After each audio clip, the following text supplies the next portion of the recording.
All right, welcome to Archers of Horror. We are joined today by Adam Egypt Mortimer for the movie Videodrome. Hey, it's nice to be here.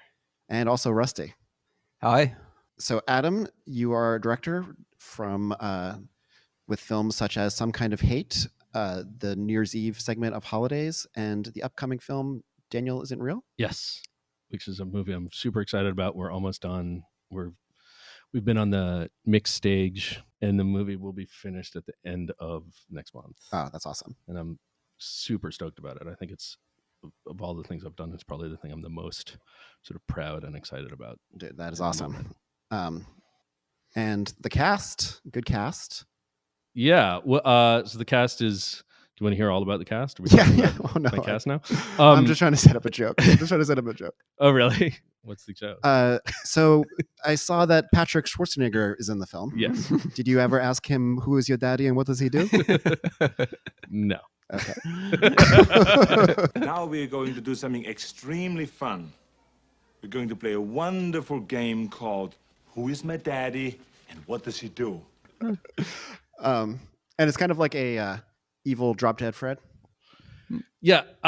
So I had never seen Drop Dead Fred, and then a couple people kept saying that, what you just said. I did not get a lot out of Drop Dead Fred, as cinematically speaking. But yes, it is about an imaginary friend who comes back, who was a childhood imaginary friend, and then he comes back to visit the 19-year-old kid who's now grown up and sort of suffering in his life, and the imaginary friend helps him and inspires him, and they become friends, and then it gets really freaky. That sounds cool. Ever have any imaginary friends? Did I? Yeah, I did. I had an imaginary friend named Mr. Nobody, and I have an incredibly vivid memory of being like 3 or 4 years old, and I was at some kind of preschool, and my dad was there. I don't know if he was picking me up or if it was like, Dad's come and have lunch with you day or something. But I remember introducing him to Mr. Nobody, and Mr. Nobody was this sort of like egg, like a boiled. Well, I don't know if it was boiled. I guess there's no way to know if it was boiled or not. But I can like picture an it egg, like an those egg books shape. that were like Mr. There was like a series of books, remember, that had like Mr. whatever, and there was like. Are you saying that I ripped off my imaginary friend from some kids' book? Jesus Christ! Hey, did you have an imaginary friend? No, I always wanted to, but I was too cynical. I was like, I can't. Except for I did briefly write a letter to Santa that he was supposed to pass on to God to have the Thundercats come live with me, mainly because I wanted to have a sexual relationship with either of the kids. Wait, hold on. I want to ask you though, when the Thundercats weren't delivered, did that shake up your belief in God and Santa Claus? I was kind of relieved because I had made a bed for Snarf, but I was like, this is gonna be weird if he shows up. Call the Thundercats before! Shut up, you fuck. Dude, I had the thought last night that I was going to start becoming like more of a deviant and just like a wild person. Okay, what would be one deviant behavior for you? I decided that I'm gonna start making like a single noise during sex. Wait, usually completely you're gonna silent. take it down to silent. one? No. I'm gonna allow myself to like say something. So you don't normally make completely a noise. silent. What do you sound like when you're having sex? Nothing. Really? No. Do you think that's creepy? Yes, for the that's person creepy. Who's with you? There's probably people out there who are like, I can't believe he's finally acknowledging this. Wow, that is very interesting. creepy. Not even a moan? I had to build myself up to like releasing that. Is it because you're like afraid of being caught, or like some kind of residual Old school Catholic repression. Wow. Hate to admit it. What about when you orgasm though? Nothing? Almost nothing. Like a little grunt? Almost nothing. Now, how would you feel if your partner didn't make any noise? I would be alarmed. If to this level, I'd be alarmed. It's alarming to me that I've known you for over 20 years. Actually, maybe like 30 years. And I've never known how repressed you are. And all I can say is please rate and review the podcast.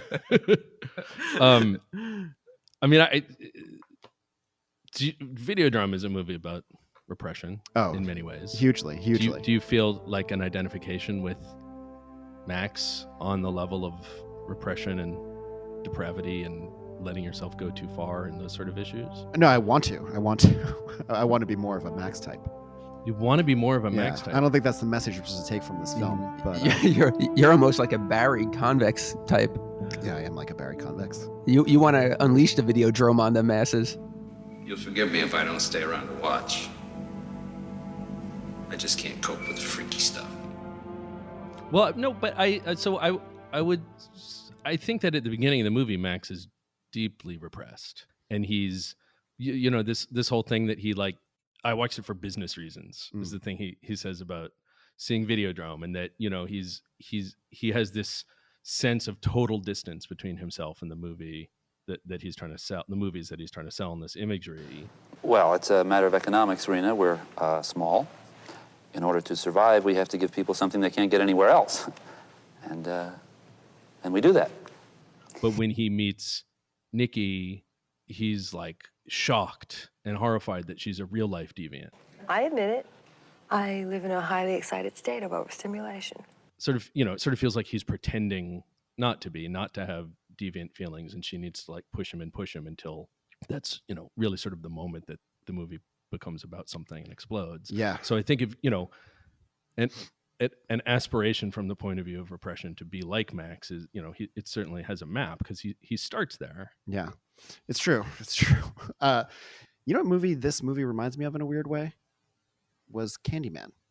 Mm-hmm. Really? Yeah, because it starts with like an investigation that feels very similar, and then around 40 minutes in, it becomes kind of batshit, and the person is now immersed in the world of what they were searching for.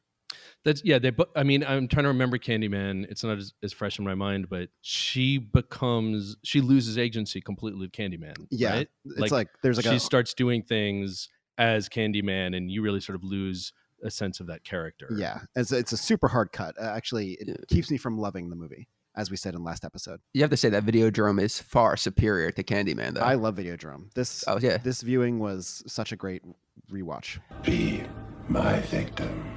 Had it been a long time since you'd seen it before? Just like 6 months. Oh, okay. Is it a movie you watch every 6 months? Probably. Do you have a meter somewhere maybe in your kitchen of like how closer you're getting to being like Max Rand, and you keep sort of checking in, and it's like a depravity scale maybe? Well, no, I check for the VHS slot in my in my stomach. Yeah.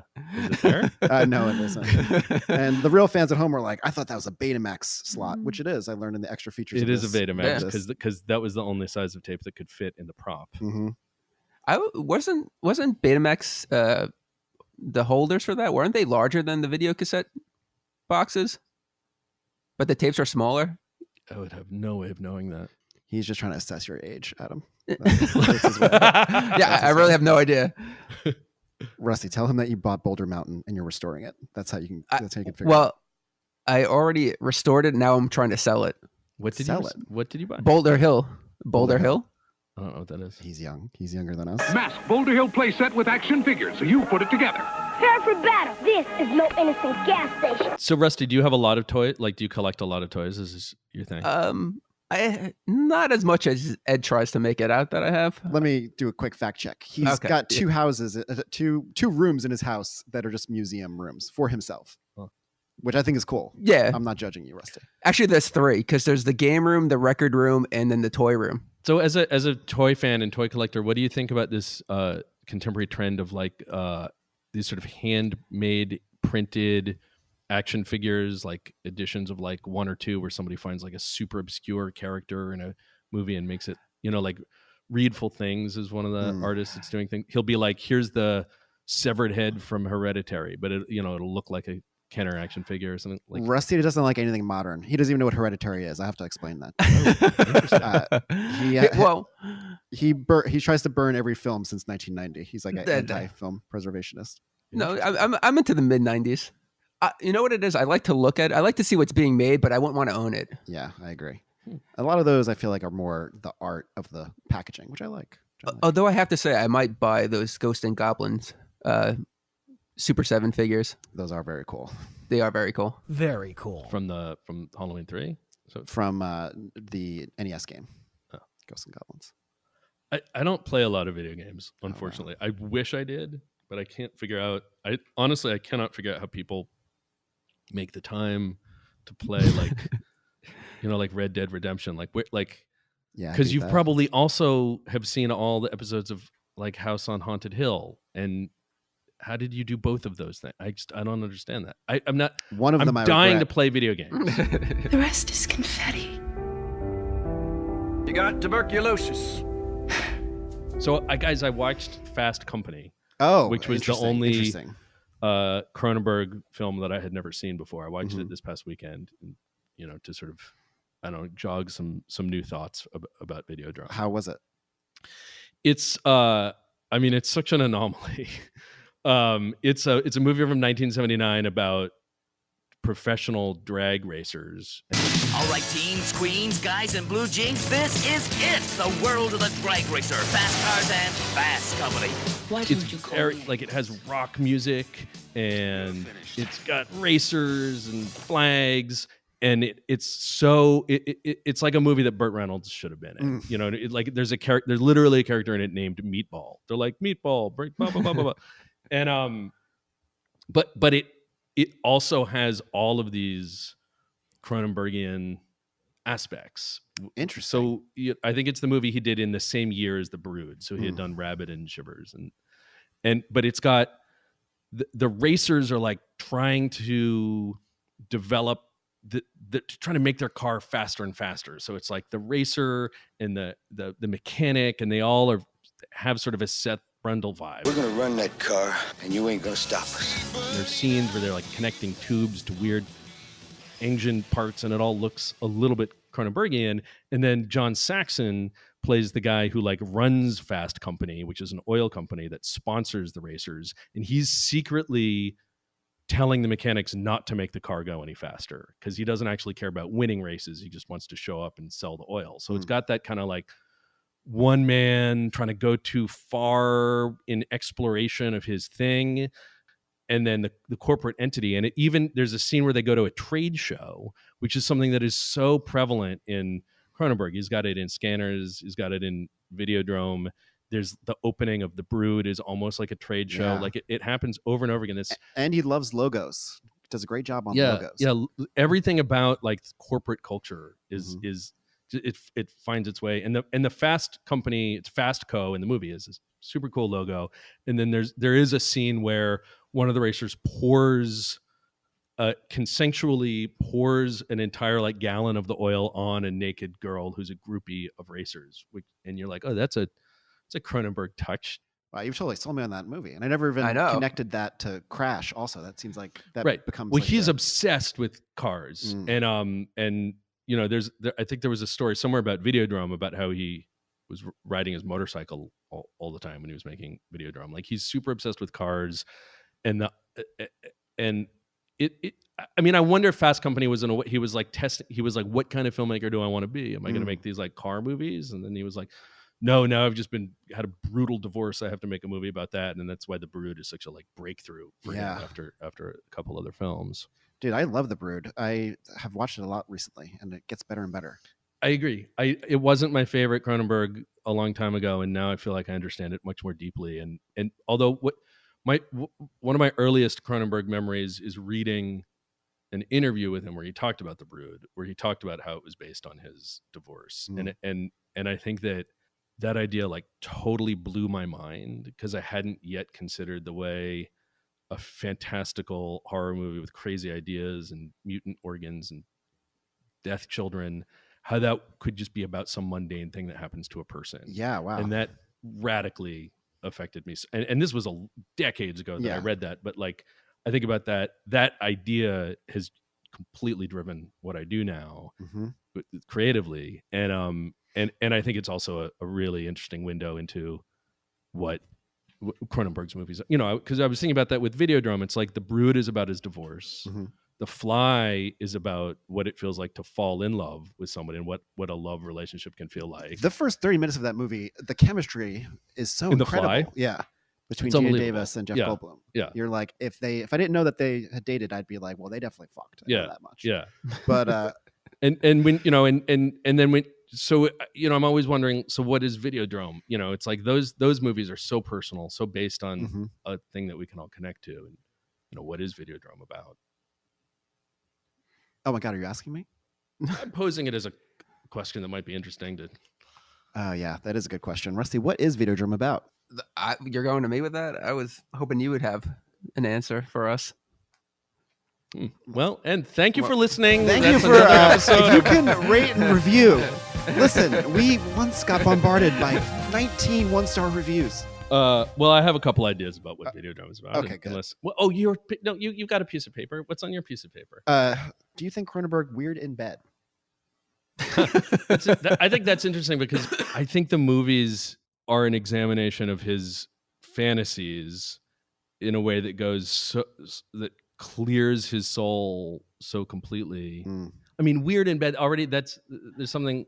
Everybody is weird in bed in a way, right? That's one perspective on what human sexuality even is. Like the relationship between what sexuality is and what the rest of society pretends human behavior is already enough to make us all insane, and it does. And Videodrome in a lot of ways is an examination of like, because there's a point where Max Wren's, when Nikki Brand picks up the tape and she's like, what is this Videodrome? And they sort of talk about it and she goes, let's put it on, I want to watch a porno. And he says, it's not sex. Videodrome. Torture, murder. Sounds great. Ain't exactly sex. Says who? And then the rest of the movie is like, well, maybe sex is standing in a red room whipping a television. I don't know. Is that sex? Maybe sex is getting shot by a dick gun coming out of a TV. Is that sex? Like the whole movie is pushing the idea further and further of trying to imagine like what is sexuality. So there's no way to judge. I like Barry Convex is probably weirder in bed than David Cronenberg. Yeah, for sure. Yeah, I agree with that. Okay. Rick Baker, amazing work on this film. Yeah, it's incredible. It's so good that he had him instead of Dick Faker. Was that a joke? Dick Faker. We're gonna leave those notes for later. Well, it's funny. I misheard a name when I was watching the movie again, where because his like assistant, what's her name, Bridie James. I'm nothing less than your faithful girl, Friday. Bridie James. First of all, the movie His Girl Friday is an incredible movie great from movie. like the 40s. And secondly, it got me thinking so much about Vertigo and how similar Videodrome is to Vertigo, even in like the titles are similar. Great comparison. And the way that in Vertigo, he has these sort of dual relationships between the woman who's, I can't remember I don't know if she works with him or if she's his friend or whatever it is, but she's, dark haired and helpful and sort of bookish and kind of flirts with him jokingly, but he's not interested. And then Kim Novak, who's the blonde, just like sex as a human. Huge. And this relationship between, Bridie James, who's nobody's bride, and Nikki Brand is, and there's moments in Videodrome. There's a shot also of Bianca Oblivion that looks exactly like it's a beautiful close up on her and it's kind of greenish behind her. And it looks like the moment in Vertigo where Kim Novak comes out of the hotel in green. And, I think that's also Vertigo is a movie. Well, do you guys like Vertigo? Yeah. No, Talking about for a minute.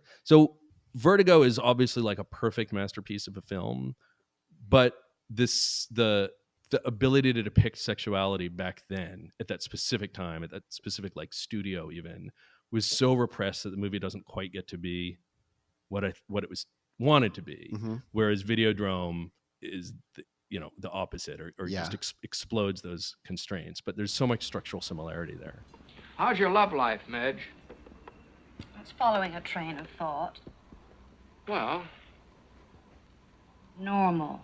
I watched Videodrome on a big screen a couple months ago for the first time. It had less power to me on the big screen than of all the times when I watch it at home. Like, and then when I watched it again this weekend, because I got worried. I was like, ooh, what if it's not my favorite movie anymore? Like, what if I've somehow outgrown it or I'm not into it? And then I watched it again this weekend and loved it again. And I wonder if, because it's a movie about the television image, if there's something inherent in it that works so well on a small screen. So much of the movie is Max Wren sitting in his dark living room watching TV. And it's the most, by far, cinematic expression of a guy watching TV. It's like, how did you make that into a gripping, terrifying, mind-blowing movie? But it is. And so I wonder if there's something about the intimacy of like replicating what the character is doing. Whereas being on in a giant screen with all these people it's too much of a different media than Videodrome. Yeah, no, I think it's a great point. I think that's probably very true.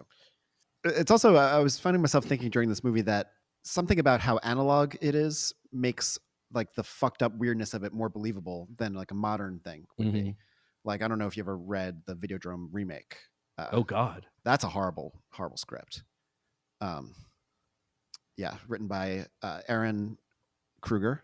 Oh wow. And it's writer of The Ring, but also a lot of bad things. But Arlington Road as well. That's another good one. Yeah.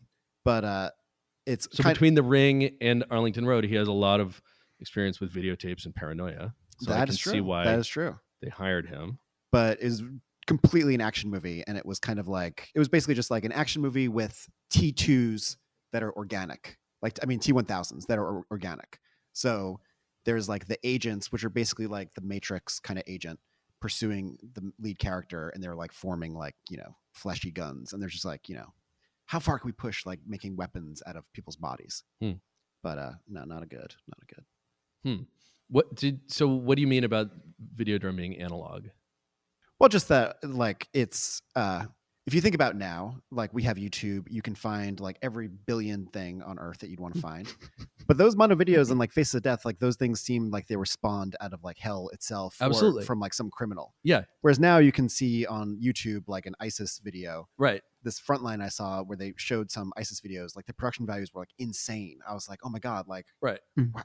What is there, like, do you have a Steadicam? Like, it's just crazy. Yeah, they're beautifully filmed. And I remember when those first came out, Bret Easton Ellis was like, well, that's it. We can never make movies again, because if the ISIS movies have this much production value, how can you possibly do anything transgressive with film ever again?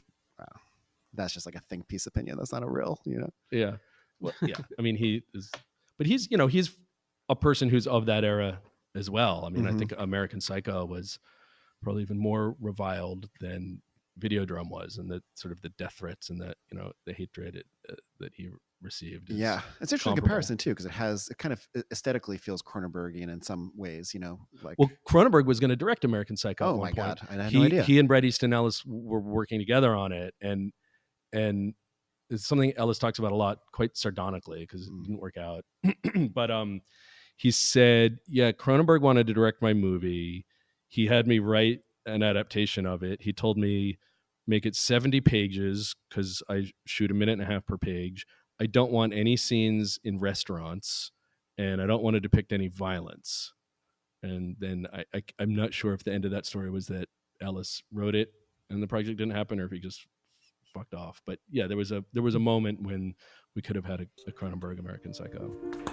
In the morning, if my face is a little puffy, I'll put on an ice pack while doing my stomach crunches. I can do 1,000 now. Imagine if you woke up one morning and suddenly the world had shifted and Cronenberg had made that Total Recall with Matthew Broderick. Yeah, that's another thing where he, I think he talks about how traumatized he was by not making that movie, or when he saw the Verhoeven film, there was something about it that really upset him. Relax, you live longer. Cronenberg is so clearly driven by the spirit of Philip K. Dick for this, you know, never quite knowing where reality is. And it's not just, are you dreaming or are you awake? But within the dream, there's 2 other doorways into 2 other realities. And then when you wake up, it turns out you were never, you know, it's like, there's that amazing thing in Naked Lunch where, you see Naked, can we talk about Naked Lunch? It's crazy. I've actually never seen it. Oh my God, it's incredible. I will see it. It's amazing. And so I'm going to spoiler alert. It's about a drug addict named William. Well, in the movie, it's William Lee, but it's William Burroughs. Thought you were finished with doing weird stuff. I thought I was too, but I guess I'm not. But so there's a thing where he's got these typewriters that are alive. They're made out of bugs, and they tell him what to type. And there's this whole thing. And at one point, he gets mad at one and smashes it to pieces. And then he puts it in a bag, and he's running around with this bag throughout this movie. And you know he's got this burlap sack, and you know that what's in it are insect parts, because he destroyed this insect typewriter. But then there's a moment where he runs into somebody, and it's pieces of a broken typewriter, and you're like, well, of course that's the reality, because the the bug was a hallucination, but he really just destroyed his typewriter. But then even later, he's still running around with this bag, and his friends Allen Ginsberg and Jack Kerouac show up and find him passed out on a beach with the bag, and they open up the bag, and it's just full of empty pill bottles and drug paraphernalia. So it's like, which one even was it? The reality of what it was is now impossible to get to, because there's no ground that the reality can stand on, and that's a thing that is, you know, super heavy in Philip K. Dick's work, and I think is really resonant in Videodrome, where you go, well, you can sort of pick a place in Videodrome to say, well, what is this movie about? It's about a guy, and it's maybe it's here's what the movie's about. If you take away all of the science, just on the plot level, if you take out all the science fiction, it's about a guy who's so overwhelmed by the guilt of what he's doing by selling transgressive stuff, but not admitting that he likes it, that he snaps and kills all of the people at his workplace, and then a random televangelist who doesn't like what he's doing, and then he kills himself after losing everything. Like, my favorite thing about Videodrome is that it's all hallucinations, and none of it feels like hallucination. Cronenberg never goes like, it never becomes liquid. It never becomes stylized. Yeah. You know, you never are like, well, this is the dream and this is it's like all of this stuff is just as real as everything else. So true. Do you think that's because we're always seeing it from the perspective of Max Ryan? Yeah, so we don't know what the reality is. It's an intensely first person movie. I think that's exactly right. Like, it's a movie that's super obsessed with keeping you in Max Ryan's point of view, and if you believe that you have a gun swallowing vulva in your chest, you're just going to believe. It's not going to have a kind of, you know, woobly sign on it that says I'm a hallucination. Oh yeah, I wanted to mention this one moment from 1982 publicity interview that was on the Blu-ray with James Woods. I mean, he is like a horrible person, although I think like him becoming a total scumbag in the modern era actually helps this movie, because you're like, it informs his character. It's like, what if Max Ryan hadn't shot himself? Yeah, exactly.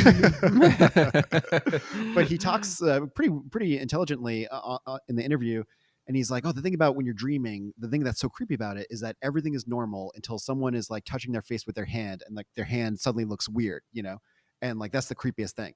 And Cronenberg really captures that in this film so well. What's so fascinating about the cinematic design of Videodrome too, when you compare it to all of the movies that came before it, is how beautifully well composed it is, right? Oh, like yeah. there's a scene where Max is first going to the cathode ray what's it called? Mission. The cathode ray mission, and it starts with this like dolly tracking shot next to him, and he's walking along a wall, and you're in sort of a degraded, derelict part of town, and then he gets to the front door, and it's the same camera, just is now sort of panning with him, and he pushes through this crowd, and there's people in the foreground and there's people in the background, and Max finally gets himself to disappear into the darkness of the doorway, and then the camera floats up to show you the sign that says cathode ray mission in this way that is almost transcendent. Like, you feel like you're floating up, and it's such a beautiful camera move. And then it's immediately followed by another one where it goes, when he's inside, it starts on a close up, and you're like, well, now we'll probably be in some messy, low budget horror movie shit. But no, he walks in and the camera pulls back, and he's walking through these cubicles, and the camera goes up and reveals like all of these geometric squares in the ground where all of the people are watching TV, and goes up like 2 flights to look down on it in a way that it almost reminds me of like Jacques Tati, like Playtime. Oh, or like, great comparison. You know, the way that the office looks in Orson Welles' The Trial, the Kafka movie. Like, you know, these giant shots of all of these sort of geometric human production. And those 2 shots back to back is like such beautifully composed cinematography. And that's something I hadn't realized about Videodrome until much later in my life. Like, I remembered it as this fucked up movie where a guy has a dick gun, but it's actually, and this brings it back a little bit to the Vertigo thing. It's like, it's so classically beautifully composed, and there's so much sort of metaphor in the design of all of these moving shots throughout the film. And I guess Mark Irwin was the cinematographer who joined him on Fast Company, was their first movie together. Oh, interesting. And then they sort of started developing their style, and Videodrome was this like watershed. Yeah. And then they, you know the story, like they kept doing movies together, and then they were in prep on Dead Ringers, but then Mark Irwin quit it because he wanted to move to Los Angeles. Oh, I mean, I know he went on to a bunch of big movies like Something About Mary. Yeah, he did all kinds of. He moved to LA. He didn't want to be a Canadian filmmaker anymore, and so then Cronenberg replaced him with what's his name, Peter Schutzke, who had shot Empire Strikes Back, and they worked together on all the rest of the movies. But yeah, the Videodrome is this incredible culmination of the idea of because it's sort of what you guys are saying about the subjectivity, like to show something, to make us believe these hallucinations, the visuals have to be so well composed, or else it will feel, the contrary style is like Tetsuo the Iron Man, where you I was thinking about that movie. Incredible fucking movie. I had that as a note. Yeah, but like cinemagraphically, it's the opposite, because it's just it's a camera in your face. screaming in motion.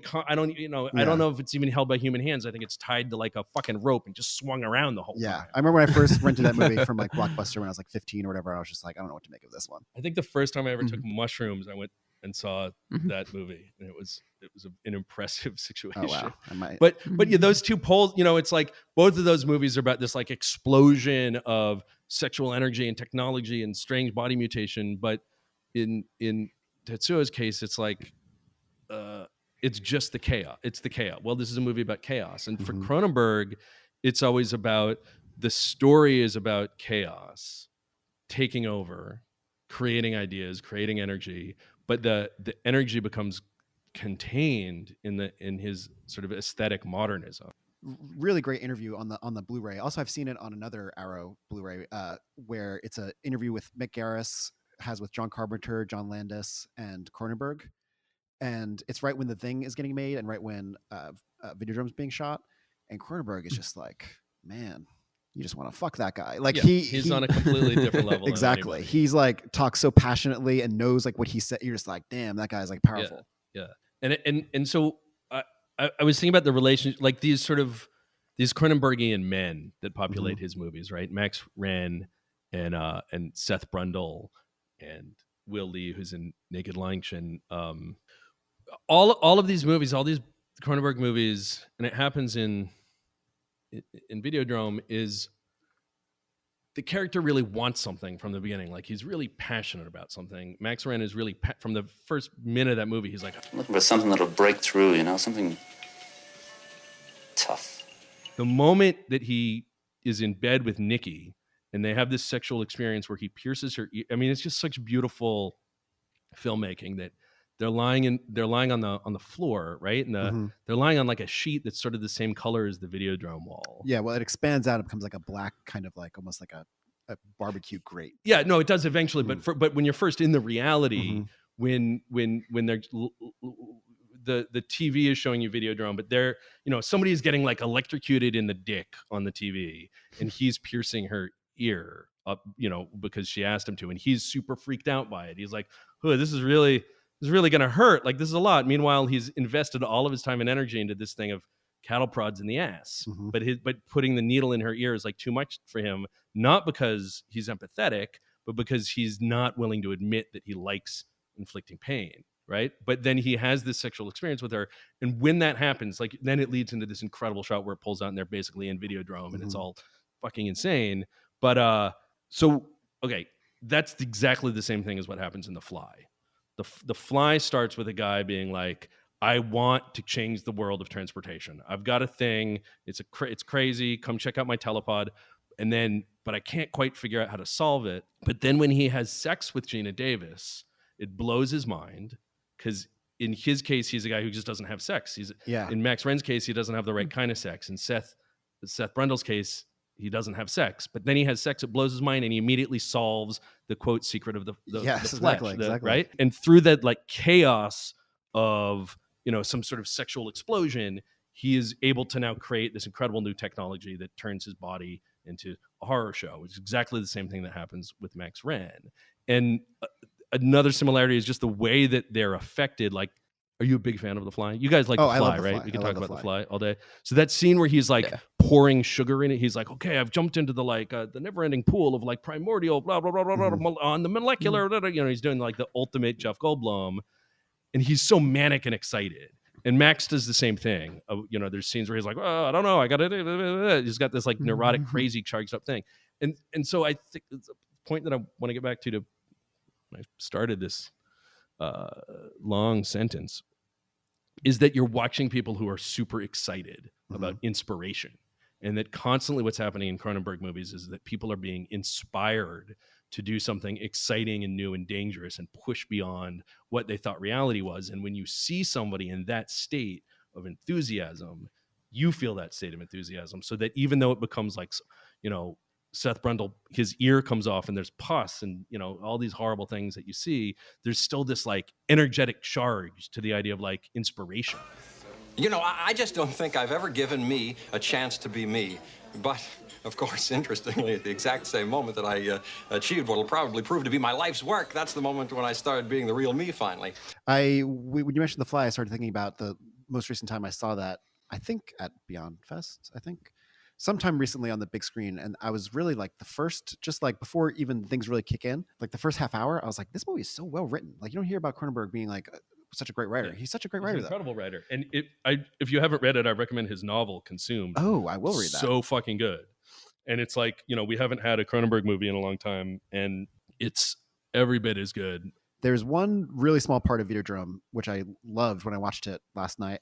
Like really small part. But when after he shot his partners and he's fleeing, and the assistant Bridie, and like they have a moment where she realizes that he was the shooter. Like they have this kind of like unspoken exchange, and it's just so well acted and so well directed. You're just like, anyone else would have done that in such a more bombastic or stupid way, or, so much more, but it's just like that quick moment that he's like being weird and she realizes like, oh, you did it.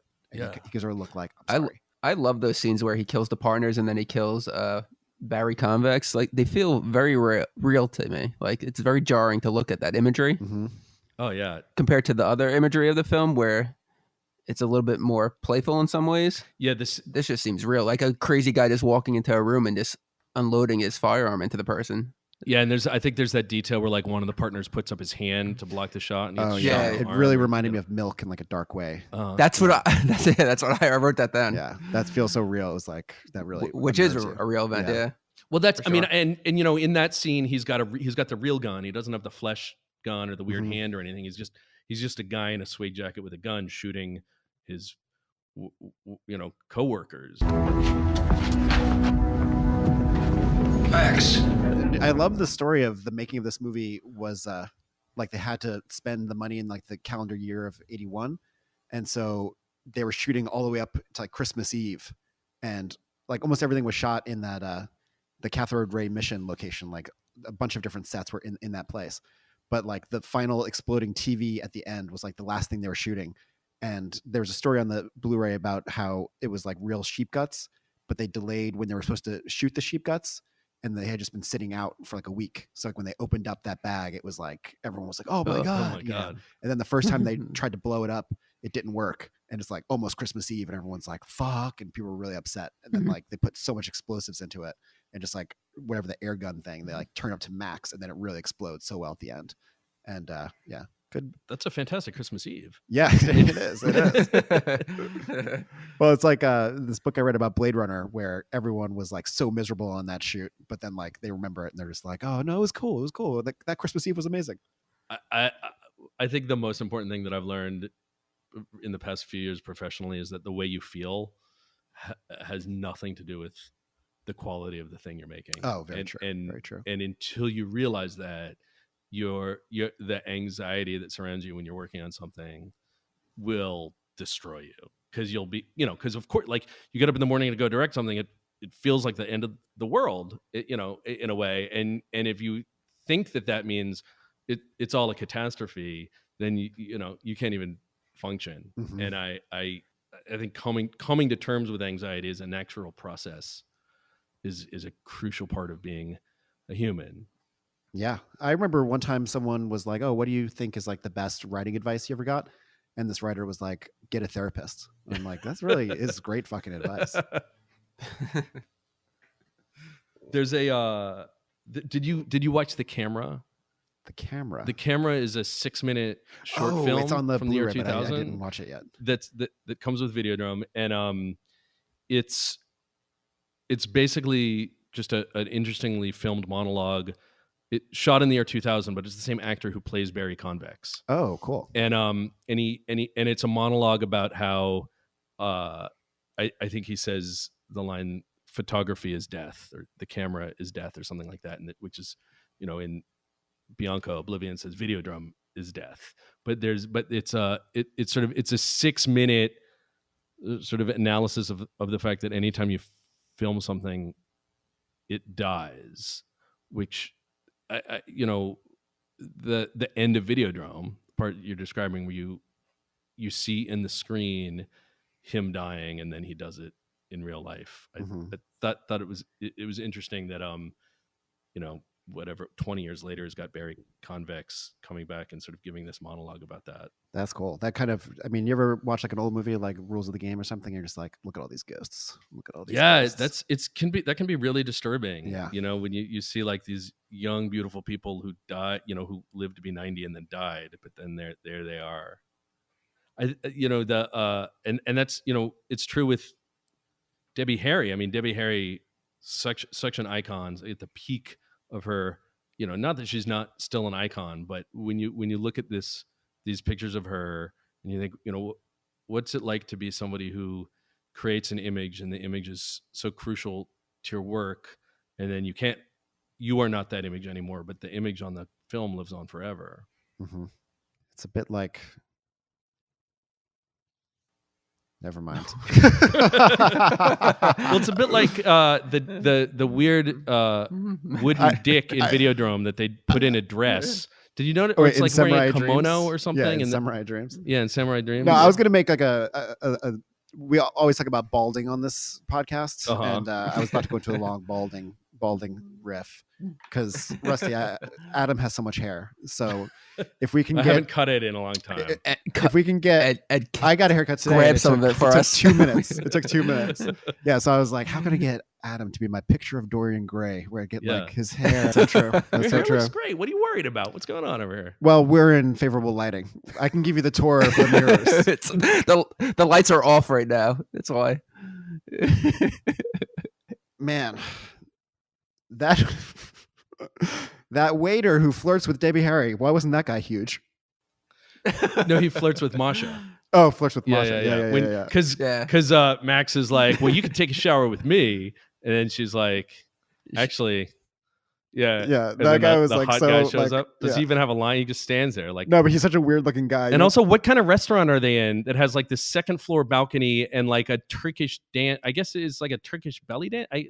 But what's interesting is that the stuff that's going on, this sort of like the pageantry of the way they look in the Turkish restaurant, is exactly like what they look in Masha's video. The porn that she tries to sell Max he doesn't like, which is Dionysus and Apollo, or Apollo and Dionysus. And it's like they're in these sort of pastel classical things. And you go from sort of looking at that tape, and then a little while later they're in this, like this is her idea of what sexuality is. It's like things from like 2,000 years ago, and like, and then when they do the spectacular optical trade show, it's the same thing. It's like people in Renaissance gear, the sexualities that are not Videodrome. They're not even just like what porn looked like in 1984. They're nonsense. Yeah, they're this so like true, exotic, so yeah. Totally desexualized, like wheezy woozy depictions of a time, some fantastical time period. In the scene where they're having lunch, him and Masha, that's one of my favorite lines, where she's like, it's more dangerous than that because it has a philosophy. Oh yeah, that's incredible. That's like the best line. Yeah. My first thought, it's not even a joke, my first thought after that line last night, I thought, the thing is, Nintendo on the NES had a philosophy and Sega Master System didn't. And then on Genesis, Sega had the philosophy and Nintendo didn't. What were the philosophies? Well, the Genesis, like Sega does what Nintendo don't, and getting more edgy and getting more having blood and Mortal Kombat, stuff like that. Whereas Nintendo's philosophy originally was like the quality control and like building their brand. And I don't know, Rusty, what would you say about that? Super Nintendo just kind of continued on doing, but it wasn't innovative in any way. Exactly. Which brings me to, even though, oh, sorry, keep going. Oh, I was just going to say that Super Nintendo kind of is more favorable now, but at the time, Genesis was huge. The one last thing I want to say about video games while we're here is just that I'm sure you noticed the Atari games on top of the TV, Rusty. Oh, of course. I love the set dressings in this movie, and I definitely noticed that. Are they? Can you see what the games are? Yes. You have that I couldn't make out what the game was. Oh, it's Air Sea Battle. Air Sea Battle. Oh, was it? I had that game. Oh wow, yeah, I still have it. That's interesting because Barry Convex says that they sell missile guidance systems to NATO. Oh wow, and that's Oh, like that's a interesting, missile yeah. guidance, God. like You've taken my useless mention of those Atari games and well, connected no, it thematically. but it's not useless because that's the thing that's so beautiful about Videodrome. When he It's so when he deliberate. goes at the very end, when he's in the boat, when he's about to shoot himself, the mattress that he sits down on is the mattress that he was on with Nikki. He picks up. He hasn't brought them in there, but he picks up an empty pack of his brand of cigarettes that happen to be in this place. And then there's a bottle of like seltzer or something that's on the table at the Hiroshima video at the beginning when he goes to look at Samurai Dream. So like all of these like tiny details, this like detritus of his life shows up at the very end. And again, like with Cronenberg, it was the same art department on his past 5-6 movies. Every detail of that movie becomes this like symbolic resonance. So when you could look at it, you could freeze frame anything. So you point out, oh, this is the Atari game. It's like it's connected to something else because this whole movie is this endless crystal of reflection. He has a great moment on that the Mick Garris, John Landis, John Carpenter interview, which I highly recommend for any horror fan should watch that. He has a great moment where he talks about how initially he thought that he shouldn't have previews, and he thought that previews were like a very Hollywoody thing. And I later realized that there's a very good reason for it, and I realized that I used to think, well, if a poet doesn't go out and preview his poetry, but in fact I was wrong about that too, because poets always used to go out and read their poetry to audiences, and they would refine it afterwards, and for the very same reason. And you get so close to it after you worked on a picture for a year or 2 years or however long, that you begin to lose some kind of contact with it, and you have to vicariously experience it again through an audience so that you can really see what it is. I mean, it's almost impossible. It is impossible to walk into one of your own movies, even 30 years later, I'm sure, and see it the way anybody just walking in cold would see it. You can't see it that way. Every shot has a history, every cut has a history, every actor, every prop has a history that distorts your perception of your own film. I want to ask both of you, the segment with the Rena King show, how much of that was hallucinations? Because that's where we first see Nikki Brand. But if she was always dead, according to Masha, then how much was that in his head then? Because we had the whole thing with Brian Oblivion that was on television during the interview. It just seemed very surreal, that kind of interview. Yeah, I mean, like he's flirting with Debbie Harry during that scene. Yeah, I think you can pick any entry point in the movie to decide like, okay, this is when it's not real. Yeah, and much like Max Wren, we just don't know. Yeah, we're basing that off on him, and he's very unreliable with what the reality is. They say when the tape first breathes, you should turn on motion flow on your TV. Well, also the first thing that happens in the movie when the tape plays. Also, by the way, is that a real technology in 1984 that a VHS would just start playing while you were asleep as an alarm and wake you up? Because that's the funniest way. So cool. Hold on, I got my very first note. This is my only useful note. That's my note. The most unrealistic part of this film is the wake up video. The most what? Unrealistic part of it. It's like that seems like the coolest thing. But the first thing she says is, "No, I'm not a dream. I'm real." But if the implication is that he's asleep, then you could say that the whole movie he's dreaming. It's a totally uninteresting way to understand it, but it is another possible way to question the reality. The deleted scenes. Have you ever seen the alternate title sequence? No. It's a really weird choice because it's almost like a movie poster kind of image of different characters painted, and it's like the camera is kind of just like panning around to them. The characters from the movie? Yeah, from the movie. Like all the people we're going to see. It almost feels like maybe he was like, or Universal, they were like, oh, we need to know there's going to be a lot of crazy shit happening. So it's like this, it's the kind of thing you knew that he was never going to use. But then it made the title sequence interesting in retrospect, the one that is there, because it's so simple how it's just like on his shitty apartment. And it just establishes the energy in such like a great way. No one else would do that way. Now, originally there was 2 other endings that were shot. Do you know what the other 2 endings are? There was an ending. I know that they talk about there being an ending that was written. Yeah. Where all of the characters are in Videodrome and they've all grown new weird sex organs and they're having an orgy. Yeah. It sounded like the end of the New Suspiria in a way or something. Like just like all out. So they're part of the new crazy flesh. kind of. Yeah. And he and it had been that something he wanted to do, and in a commentary, I guess he talks about this and says he'd talked to the actors and they were okay with it, but then he decided not to do it that way. Wasn't the ending that they went with was James Wood's idea? I read that. Yeah, somewhere. that is what they said in one of the features, because they were writing the script like as they were going, but it's kind of like the one movie where that kind of works for it in a weird way. And also they had done like, after they shot in like in the fall winter of 81, they came back in 82 and did some like pickups, and I'm like, oh man, what a good movie to come back and have like just like a few more weeks of shooting where you're like, I've edited it, I know now. Yeah. When James Wood says, I think I'm getting a rash or something, Rusty, didn't that used to be your pickup line? Did that work? I am a married man, so guess it did. Dude, I'm gonna make that my line on Bumble, like the one that you can write. Hold on, I'm just looking at my other notes. Do you think if they uploaded Videodrome in the modern era, how many people would have brain tumors? What percentage of the population? Views, what would be the view count, and what are the thumbs up, thumbs down? I know. Yeah, I thought this film would hit close to home for you, since Live Leak is your homepage. A lot of people are speculating things about me with how much I watch Live Leak. It's very rare. Have you seen the Road movie? Have you guys seen what the is Road it? movie? It's a movie that came out, I think in 2016.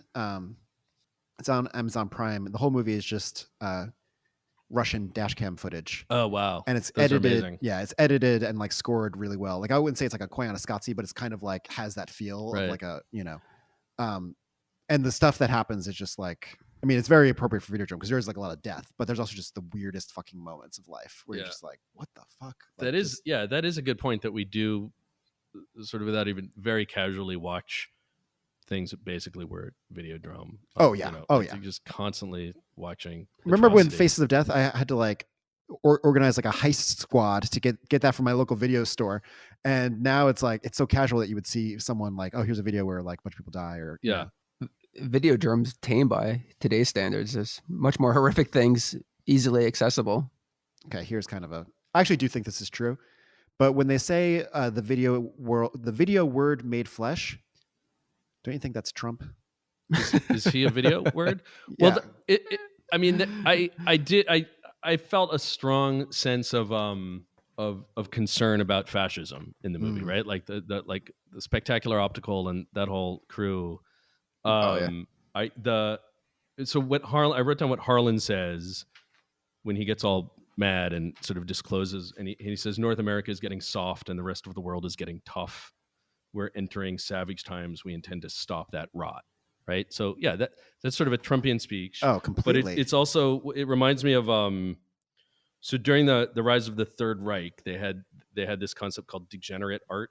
Do you know about this? So that and they had like a like Max Beckman. Yeah, they had a huge list of all these artists that they thought were gross. They had massive exhibitions. Yeah, and they had an exhibit. They had this really famous exhibition of degenerate art where they put it in like, it's a place that kind of sounds like the cathode ray mission. It was like it was up on the second floor, and there was a big gnarly statue that you had to like walk past, and some of them weren't in frame. Everything was hung like willy-nilly. It was like poorly lit. It was meant to make you feel gross, and it was all these artists that the Nazis didn't approve of, with like sardonic commentaries. The equivalent of like, it was like internet comments instead of descriptions of the art, and I had such a vibe of this. What Harlan and Convex are talking about is like this fascist critique of art that's out of their control, or that they think is going to lead the audience in the wrong way. So anybody that likes this, and he says, how could anybody watch a scum show like Videodrome? And that idea of like this fascist presence, like, okay, watching Videodrome is gross, but being the person that wants to wipe out the people who watch Videodrome is the real danger. Wow. Yeah. So well said. And I guess, I mean, Trump, one thing that we haven't gotten from him is a lot of art critique, thankfully. Like, we haven't really had, I mean, I don't know. I don't know who is Sylvester Stallone running the NEA, like, or Kid Rock, maybe is Kid Rock running. I don't even know what's going on with art in the administration, but it's certainly not been something that he's paying much attention to. But if that were to happen, with the new Supreme Court, I don't think any of us would want Trump and Kavanaugh to be the people deciding what good art is. Not at all. I mean, the only media you ever hear about Trump consuming is Bloodsport on fast forward to like the fight scenes. I'm just like, oh man, though, that is a good film.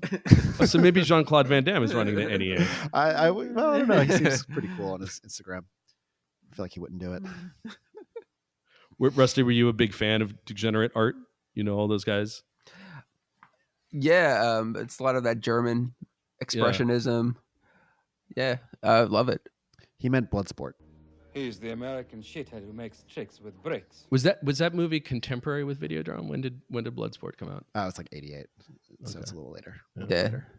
Yeah, Videodrome has a look that makes it look like it's more recent, where Bloodsport looks totally what dated. is right? Like that's like this cinematic mastery that Cronenberg has. Like you can watch Videodrome and never feel like, oh, this is some old bullshit. Like it sounds crystal clear. The images are crystal clear. It's this. Even the look and the way the characters are dressed, they're dated outfits, but they don't look dated. Yeah. It's very bizarre. I think maybe it's like they're so stylized that they're not quite like embedded. They're not in the exact time that the movie was made. They're in a fantasy time. And actually, so when in that first thing, when Bridie wakes him up with the alarm VHS, this miraculous alarm VHS, she says it's the 23rd.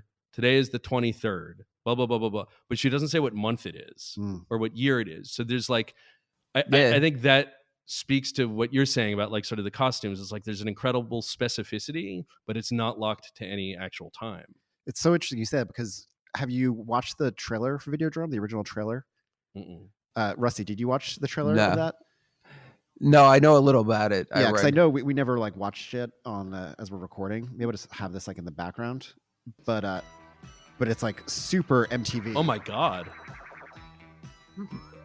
Are these from the title sequence you were describing, or is this different? No, that's like totally different. His brain is already receiving video images. It's incredible how dated this looks, huh? Yeah, exactly. Well, that's the exact thing, because it's like, wow, holy like, shit! They like, this is so locked to its time, because I was. This came out in like February 1983. Yeah, and MTV went on the air. Rusty, when was MTV on the air? 83, right? No, I think it was like 81, but it was like or 82. It was like after the filming of it, but like it came on the air when Videodrome was like in post. It's just such a funny thing that then they bonded it to it that way. Yeah. Television can change your mind. Videodrome will change your body. Long live the new flesh. When people talk about movies from this era, you'll often see like, Scanners with the exploding head and Videodrome, the crazy shit in that, and then Alien with the chest burster, and like all of these things that were just the grossest, most intense destructions of the human body. And the thing that struck me watching Videodrome and then thinking about Alien is that the unbelievably disgusting set pieces in both of those movies. In Videodrome, the idea that he's taking this flesh gun out of his vagina cavity in his chest and essentially giving birth to this like weird cyborg flesh gun, and that the alien, the xenomorph coming out of the guy's body, both of them are like men giving birth to the monster takes over the movie. Yeah.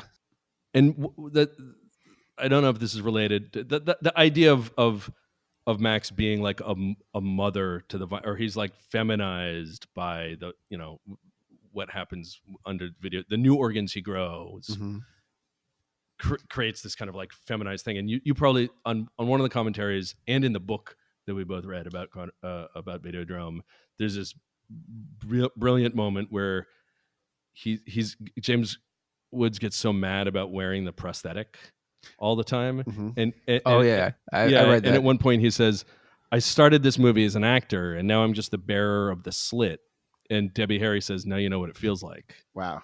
Which was just is not only like such a great like such a great quip and so incisive, but also the entirety of what the movie is about. Yeah, it feels because like he content starts of the that movie as a character with a lot of agency, and then he loses all of his agency and just becomes a guy with a slit that has videotapes and guns put in it. And every time they do, it's depicted as this like violent rape. It's just people like jamming into his slit. But that exchange with them is really like they're just complaining about being in a movie, but it's the entire thesis of the film. And there's that moment where Harlan puts the tape in, and for a while we don't see like if it's going to work out or not, and you're kind of like, oh, I don't want Harlan to like fucking control James Woods' character.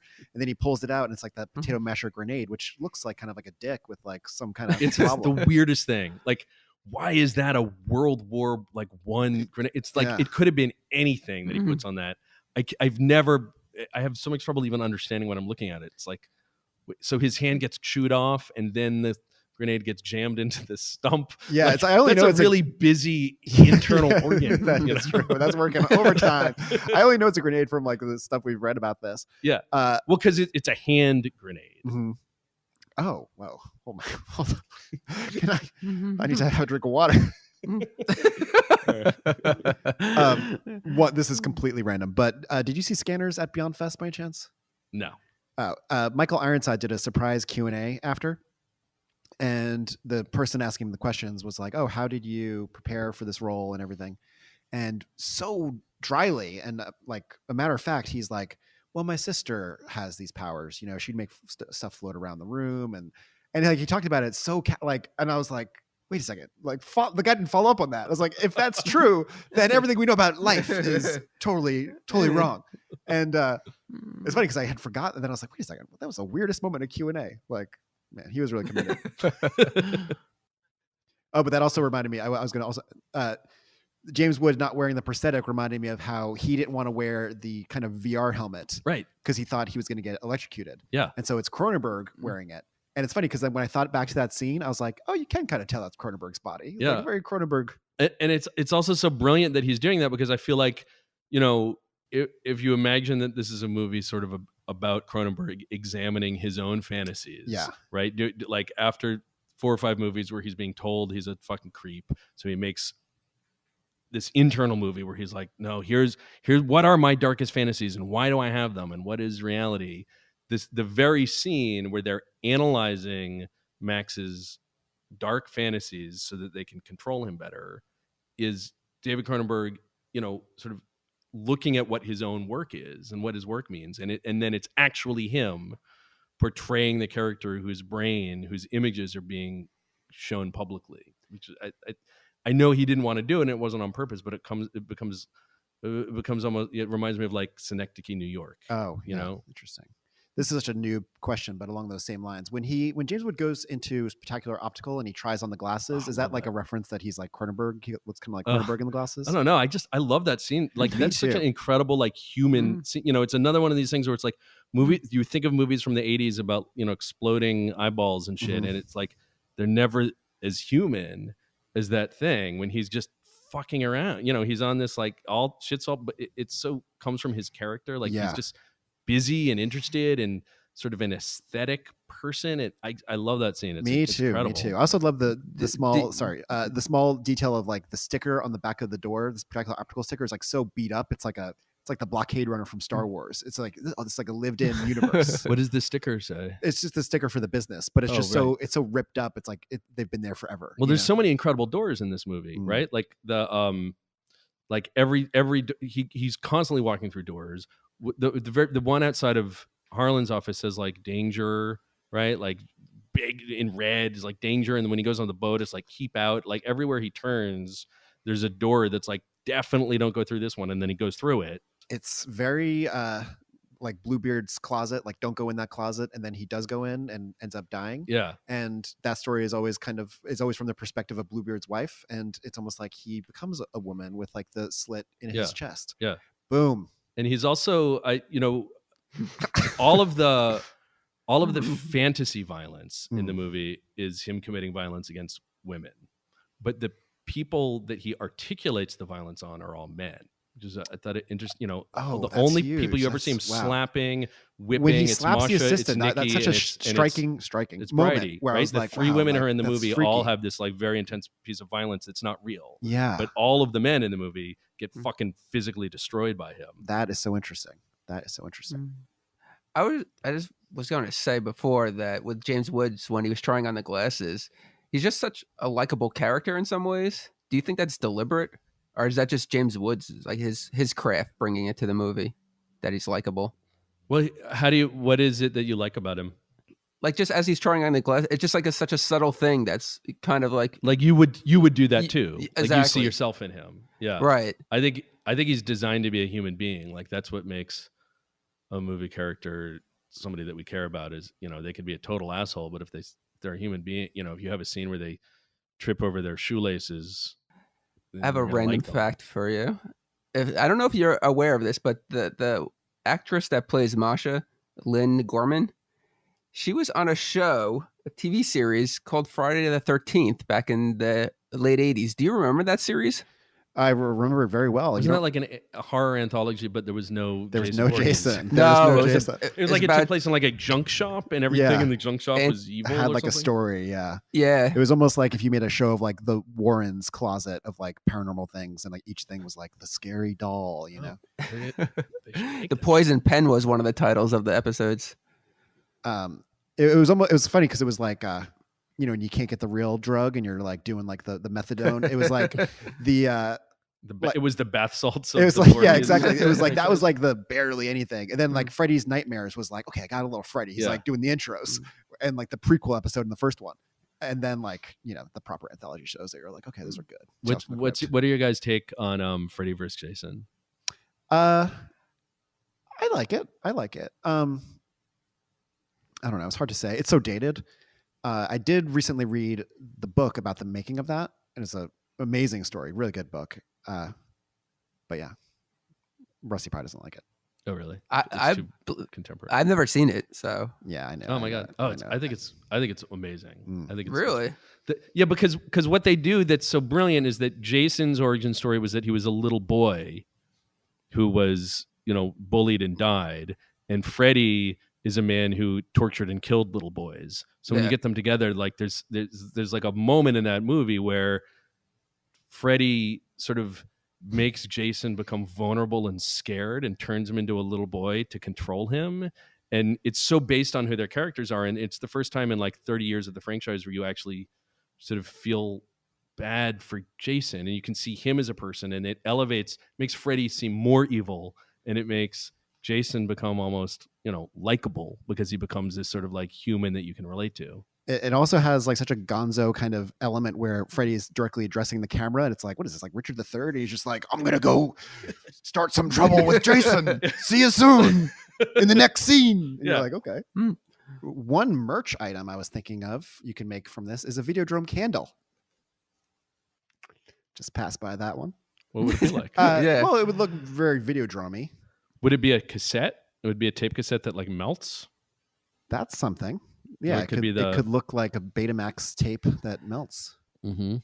What would it smell like? I don't know. I have like no sense of smell, so I can't even tell you. I've started wearing a cologne that's supposed to smell like fire. Like it's sort of like fireplace and wood and smoke. So the company that makes it does all things. It's like place based. Like they have one that's like, this smells like a barber shop from 1952 in Brooklyn, or, you know, it's like things like that. So I think the whole of Calcutta. You can construct something that's you could construct something that's like, well, it smells like electrified clay and, you know, plastic and, you know, leather, you know.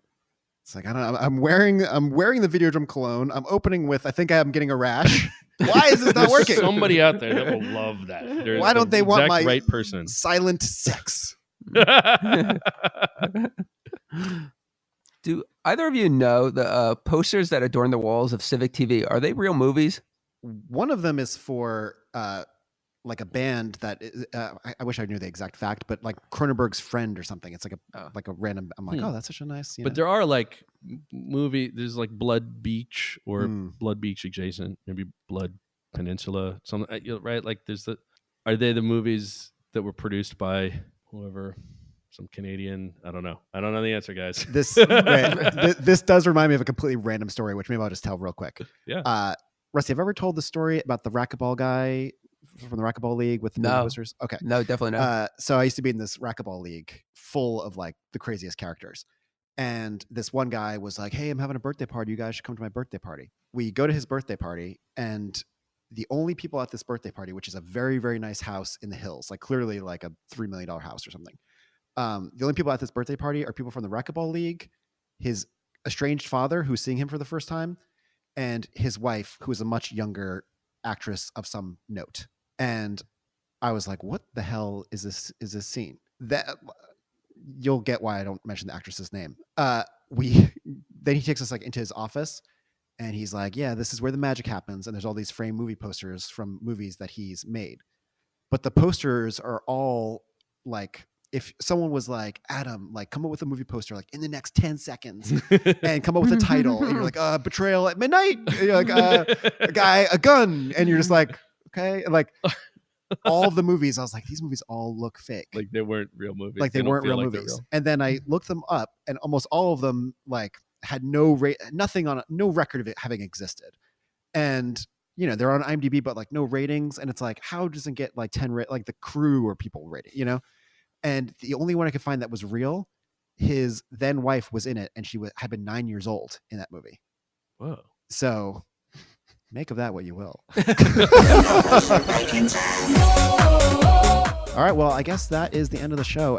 Adam, thank you for being here. Thank you, guys. Thank you. This is awesome. On our next episode, we'll be talking about Videodrome.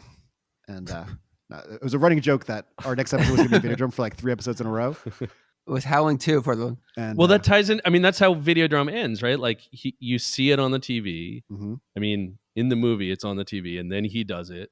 And it's like, but then you're watching it on the TV. And then I did it. And then you did it. Yeah. This goes on and on. All right. Well, I guess that's it.